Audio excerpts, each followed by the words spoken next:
राह चलते हुए लोगों से पूछते थे, अछूतों को गले में हंडिकाए है, कमर में झाड़ू काए है, भागते थे। ज्योतिबा फुले पकड़ना चाहते थे अछूतों को, पूछते थे तुम्हारी दुर्दशा क्यों, ये दयनीय हालात क्यों है, डर से बोलते भागते थे। नहीं नहीं, ये मेरा वो भाग में ही लिखा हुआ है, अगले जन्म का। जिसको भाग मान लिया, किसको भाग मान लेता था।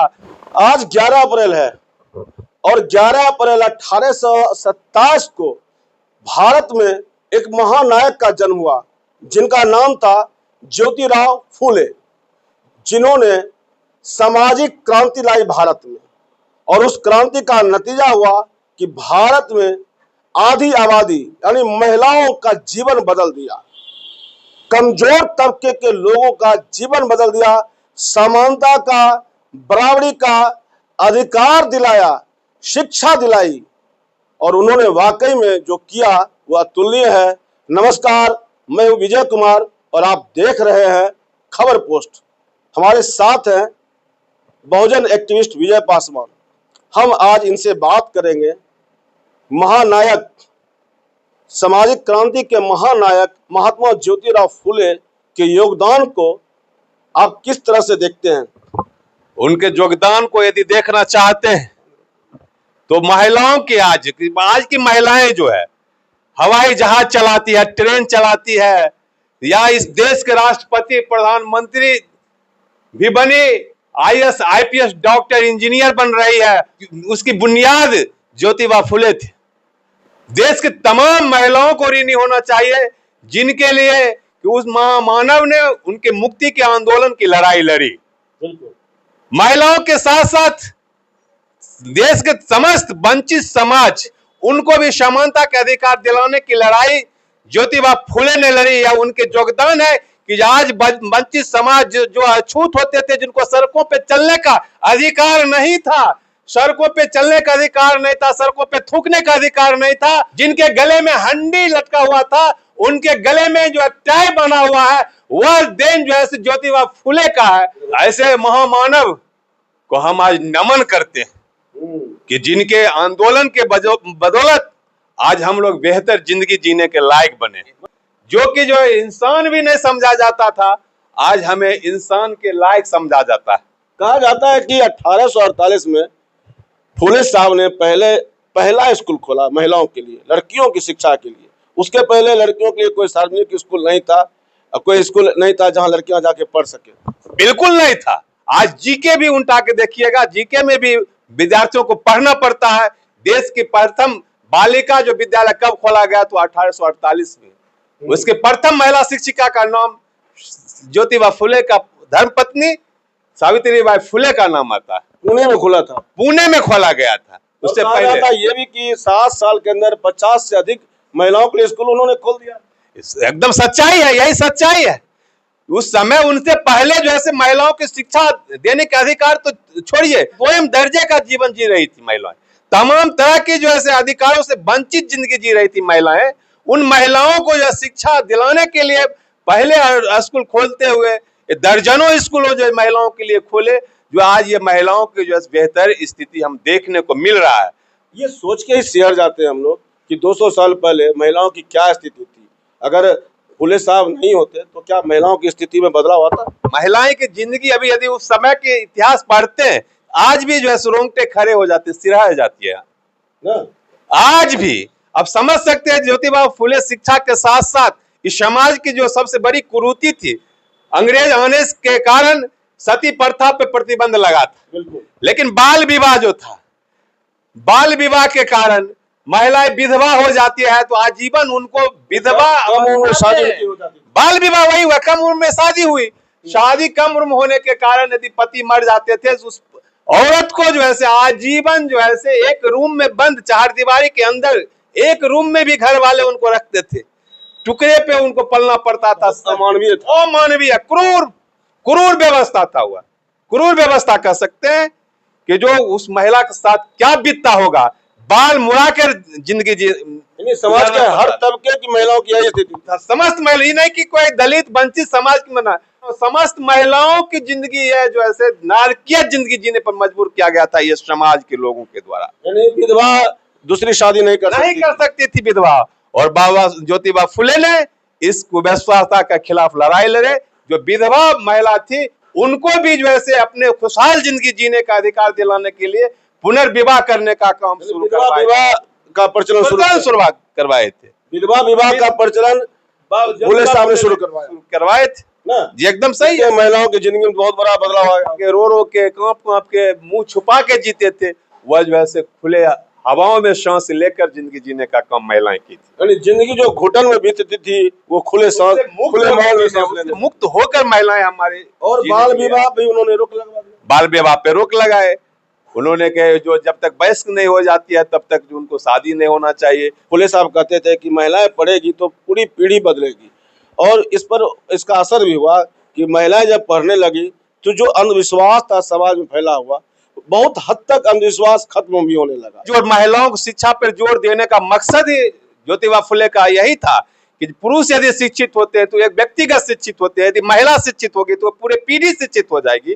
तो इसलिए महिलाओं को शिक्षित किए और समाज में जो कुरीतियां जो है विश्वास पाखंड उनसे भी मुक्ति मिलने का काम किया, और एक राष्ट्र जो है मजबूत राष्ट्र बनने की ओर कदम भी बढ़ा था। ये आसान तो होगा नहीं, जो आंदोलन फुले साहब चला रहे थे उस समय, लगता है कि आसान होगा? बहुत दुश्वारियां भी उनको झेलनी पड़ी होगी। भैया इतिहास पढ़ा हुआ है, पढ़ेंगे तो देखने को मिलेगा। जब ये महिलाओं की शिक्षा के लिए लड़ाई मुहिम चलाए थे तो इस समाज के वही लोग जो महिलाओं को अधिकारों से वंचित रखने वाले लोग, इनके ज्योतिबा फुले के पत्नी सावित्रीबाई फुले पे कीचड़ उछालने का काम करते थे, गोबर फेंकने का काम करते थे। जो ये महिलाओं के अधिकार शिक्षा देने का काम नहीं करे, इतनी यातनाएं सहकर भी जो महिलाओं को शिक्षा देने का दिलाने का काम किए। अब कहते हैं कि जो कितनी लड़ाई लड़ी, छुआछूत के खिलाफ भी उन्होंने लड़ाई लड़ी, काफी लंबी लड़ाई लड़ी। जातिगत भेदभाव था, इसके खिलाफ भी उन्होंने लड़ाई लड़े। राह चलते हुए लोगों से पूछते थे, अछूतों को गले में हंडी काहे है, कमर में झाड़ू काहे है, भागते थे। ज्योतिबा फुले पकड़ना चाहते थे अछूतों को, पूछते थे तुम्हारी दुर्दशा क्यों, ये दयनीय हालात क्यों है, डर से बोलते थे, भागते थे। नहीं नहीं, ये मेरा वो भाग में ही लिखा हुआ है, अगले जन्म का। जिसको भाग मान लिया, भाग मान लेता था, क्योंकि ये बताया गया था तुम्हारा यही व्यवस्था ऐसी बनी, पूर्व जन्म का जो है फल जो कर्म जो है तुमको यहाँ फल भोग रहे हो। ये ज्योतिबा फुले ने वैसे भी कुव्यवस्था के खिलाफ लड़ाई लड़े, अछूतों को बताए यह जो है तुम्हारे गले में हंडी जो है, तुम ये जो नारकीय जिंदगी जी रहे हो यह पूर्व जन्म का नहीं है, तुम्हारे अज्ञानता का जो है परिणाम है। जो ये शिक्षा तुम अशिक्षित हो, इस वजह से तुम जो है नारकीय जिंदगी जी रहे हो। ये छुआछूत जो है हम भी छू सकते थे, मिलते थे, उनको गले लगाते थे, उनको उस बंधन से मुक्त कराने का काम ज्योतिबा फुले ने किया। तो भारतीय समाज में जो छुआछूत जैसी कुव्यवस्था थी, असमानता थी, महिलाओं की जो दोयम स्थिति थी, उन सारी स्थितियों को देखते हुए उन्होंने 1873 में गुलामगिरी नाम का एक पुस्तक लिखा है। गुलामगिरी ने कहा जाता है गुलामगिरी ने बहुत बड़ी क्रांति लाई। उस पुस्तक के पढ़ने के बाद लोगों में बहुत बड़ा बदलाव आने लगा। वो बहुत बड़े चर्चित किताब है गुलामगिरी, और हर दुनिया के हर उन लोगों को पढ़ना चाहिए गुलामगिरी जो असमानता और अन्याय के खिलाफ लड़ाई लड़ रहे हैं, जिन्हें उसका दंश झेल रहे हैं, जो उनका दंश, जो असमानता का गैर बराबरी का दंश झेल रहे हैं, जो दंश झेल रहे हैं। कहा जाता जब ये व्यवस्था उन्होंने देखी, जो जातीय असमानता थी, छुआछूत थी, और महिलाओं के साथ जो दोयम दर्जे का व्यवहार था, उन तमाम चीजों को देखने के बाद उन्होंने गुरु नानक को, कबीर दास को और इन सब महात्मा बुद्ध को पढ़ना शुरू किया। उसके बाद उनके जीवन में बदलाव आया, और उसके बाद ही उन्होंने गुलामगिरी पुस्तक लिखा। और ये भी कहा जाता है कि भारत के संविधान निर्माता बाबा साहब डॉक्टर भीमराव अंबेडकर फुले साहब को अपना गुरु मानते थे, आदर्श मानते थे। जी बिल्कुल सही सुना है, बिल्कुल सही पढ़ा ये भी है कि बाबा साहब डॉक्टर भीमराव अंबेडकर अपने जीवन में 3 महापुरुषों को गुरु माने। अच्छा, उसमें पहला गुरु जो है गौतम बुद्ध को मानते हैं, कबीर दास को मानते हैं, और ज्योतिबा फुले को गुरु मानते हैं। और 1954 में बाबा साहब अंबेडकर ने भाषण देते हुए कहते हैं कि मैं गौतम बुद्ध, कबीर दास और ज्योतिबा फुले को भक्त हूँ। भक्त कहा उन्होंने भक्त कहा है। अच्छा। लेकिन उन्होंने स्पष्ट कर दिया कि मैं आज के आधुनिक भक्त नहीं हूं, मैं उनके जो मूर्ति को पूजा करने वाला भक्त नहीं हूं, उनके मूर्ति को आरती उतारने वाले अगरबत्ती दिखाने वाला भक्त नहीं हूं, पूजने वाले भक्त, पूजने वाले उनके भक्त नहीं हूं, विचारों पर चलने वाले, उन विचारों पे चलने वाले मैं अनुयायी हूं। इस रूप में उन्होंने गुरु माने थे। बाबा साहब ने जब संविधान लिखा तो फुले साहब का जो सामाजिक आंदोलन था उसका भी प्रभाव दिखा उनके संविधान लिखने में। बिल्कुल देखा। बाबा साहब के जीवन परिवर्तन में अमिट छाप जो है से प्रभाव ज्योतिबा फुले का पड़ा अहम योगदान है। और वो जो लड़ाई लड़े थे ज्योतिबा फुले, जो समानता की लड़ाई लड़े, महिलाओं की जो है से शिक्षा की यदि लड़ाई लड़े, तो बाबा साहब भी महिलाओं की जो है से शिक्षा के आगे बढ़ाते, उस लड़ाई को आगे बढ़ाते हुए कहते हैं कि किसी भी समाज के जो है से हम उत्थान या विकसित समाज की परिभाषा जो करते हैं, विकसित समाज तभी हो सकता है जब महिलाओं की जो है से तरक्की होगी। वो आधार मानते थे, महिलाओं की तरक्की को इस विकसित समाज का आधार मानते थे।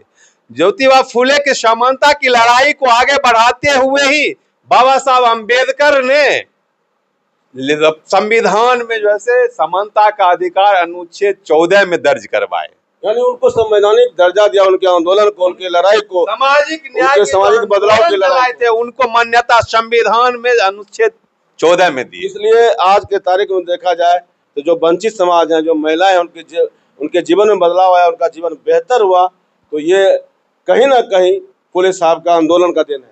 बिल्कुल। जितने भी बदलाव देख रहे हैं, जितने भी यदि समानता की लड़ाई लड़ रहे हैं, हम बोलते कि नहीं सभी को समान अधिकार है, उसका जड़ जो है ज्योतिबा फुले है, जो बाबा साहब ने संविधान में दर्ज करवाए थे। आज भी जो उनका विचार है वो प्रासंगिक है, आज ज्यादा प्रासंगिक है। बहुत बड़ा तबका गैर बराबरी का दंश चल रहा है, अभी भी है ना, आज भी प्रासंगिक ज्योतिबा फुले का विचारधारा, इसलिए कि आज भी दलितों को घोड़ी पे चढ़ने पे माना किया जाता है, घोड़ी पर चढ़ने पे हत्या कर दी जाती है। आज भी पाठशाला में, विद्यालय में, सरकारी स्कूल में जो है दलित बच्चों के जो है पीने के वाले सुराही छूने से शिक्षक के द्वारा पीट पीट कर हत्या कर दिया जाता है। जो सदियों से लोग गुलाम थे, जो अंधविश्वास में जकड़े हुए थे, जिनके साथ दोयम दर्जे का व्यवहार हो रहा था, अमानवीय व्यवहार हो रहा था, उसके खिलाफ उन्होंने जो लड़ाई लड़ी, वाकई में ऐसी लड़ाई जिन्होंने मनुष्य को मनुष्य होने का दर्जा दिया, मानव के जीवन में बदलाव लाया। अगर आज सही मायने में देखा जाए तो महिलाओं को और वंचित समाज के लोगों को जरूर एक बार महात्मा ज्योतिराव फुले को पढ़ना चाहिए कि उनके जीवन में जो बदलाव है, जो बेहतरी आई है, उसमें उस महामानव की क्या भूमिका थी। खबर पोस्ट के लिए विजय कुमार।